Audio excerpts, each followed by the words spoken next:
Well, ladies and gentlemen, you're certainly welcome back to the channel. Keith here from Command the Hoops. If this is your first time viewing the channel, please hit that red and white button below. Subscribe would be really appreciated. So, 3 goals to 1 today. 6 points in our opening 2 games. Beating Ross County and beating Aberdeen home and away. Look, it was a tough game today, as it always is, going to Aberdeen. Really good side. Barry Robson had his team pumped up, and he caused threats against us. They could have had a couple of goals today, only for Joe Hart was in the right places regards to corners. You know, they had a couple of shots that forward wide, just beyond the post, and we scored some cracking goals today. You know what? Early enough, we took the lead. There was a call for it, was it potentially offside? VAR checked it, and a Abadi's goal stood, and then they got the equaliser. Callum McGregor was at fault for this goal, to be honest with you. As much as I do not want to criticise the captain, but I have to be spot on this.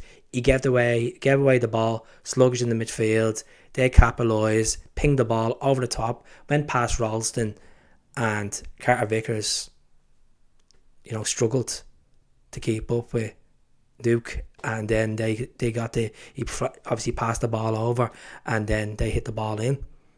And we just looked like, it was a bit of a shock to the system, because Carter Vickers never gets caught out like that, because he's been so composed, he's been so consistent. And yes, he's been injured all summer, and he had his operation before the end of last season. And just give him a bit of time. Carter Vickers is a rock at the back. He came off today, pulled his hamstring, so hopefully it's nothing too bad. Hopefully he won't be over the St Johnstone game, and most of all, the derby at the start of September as well. Hopefully he's fit for the Ibrox game. David Turnbull, sluggish in the midfield. Look, David has been class for the last couple of games, even in pre-season, and some players can afford to have a bad game. I thought the high foot, he was lucky to stay on the pitch. Some people might say I'm a bit over-exaggerating, but the high foot challenge, he went for the ball, could have been a red, but luckily the referee, Kevin Clancy, didn't officiate it as a red card, so thank God for that. Regards to the wingers, I thought Hatate was outstanding on the left flank. I thought he pressed quite well today, doing the dirty business, got back, defended quite well, especially in the second half. Abada played well. Kyogo, what can you say about his goal? Was an absolute peach. Clinical finishing. Chris Sutton was boasting up, but what a finisher Kyogo is. And look at 2-2 for Kyogo. He's been on fire, and I hope he's the same this season like he was last season. Hope he surpasses the 40 goals this season if he's fully fit and good to go, which would be fantastic to have. In the second half, it was real end-to-end football. I thought the first 15 minutes of the second half, he looked sluggish. We made changes at half-time. Welch came on for Carter Vickers, and I thought Stephen Welch played well at the back. Nawrocki, he got stuck in most of all in this game. There was times where he was missing, especially for the Aberdeen goal. Where was he to be seen? Man marking, but I thought he played well overall in the game. Greg Taylor, just shocking today. He was absolutely shocking, and it's not like me to criticise Greg Taylor. I've been his biggest enemy for many years. I just thought the last 18 months he's been outstanding, and today he was well off. A lot of people were saying he was well off. I thought Ralston played all right.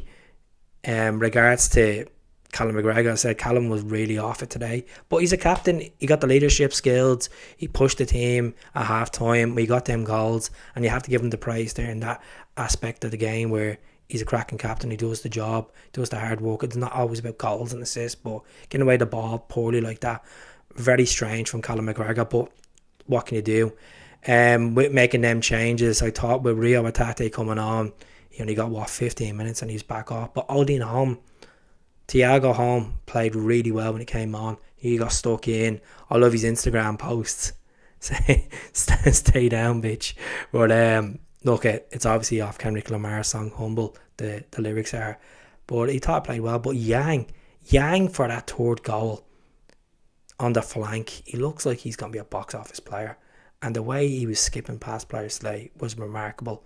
And to get passing that ball on to Matt O'Reilly for the third goal to finish up the game was quite good. But there wasn't edgy parts in the game, and I'd say Matt O'Reilly was up there. Hatate was up there for man of the match as well, and hopefully we'll get to see Marco Toledo in the next couple of weeks once he's back fully ready. I know he's been training at the moment. We get Alistair Johnson back on that right back position as well. But I definitely think we need to strengthen left back. And I know Greg Taylor has been the answer domestically, but today he was called out so many times. He's passing the ball distribution very poor. I'm hoping he steps up the game next week. We all hope he steps up the game next week against St Johnstone, and then gets his confidence in, because I thought he wasn't bad at home against Ross County. Thought he played really well, and I still think we definitely need a goalkeeper. You know, people were saying, "Oh, Joe Hart could have saved that goal." It wasn't nothing to do with Joe Hart. His position was in the middle of the goal, but he could have stepped back a little bit. But it was defence. The ball came over the top. We didn't clear our lines. We got caught out with the offside trap, and they done well. And obviously Kyogo done well with their offside trap and scored an absolute cracker. So let's move on. I've nothing else to say. Obviously, we get Rio Hatate back from his calf injury. We get Carter Vickers back. We get Alistair Johnson back soon. We get Talilo ready, and we start cleaning up the deadwood in the next couple of weeks, and we'll start seeing the shape of the squad going forward, because there's still a lot of duds in that squad. The likes of Sorrow, Ayeti, McCarthy. You know, these guys need to go. Maybe some people are asking about Scales, asking about Welch. It was just weird to see, but it was good to see James Forrest come on and play a few minutes of football as well today. You know, it was another appearance in a Celtic shirt for Jamesy. So that's it. I'll speak to you all soon. Take care. Hell.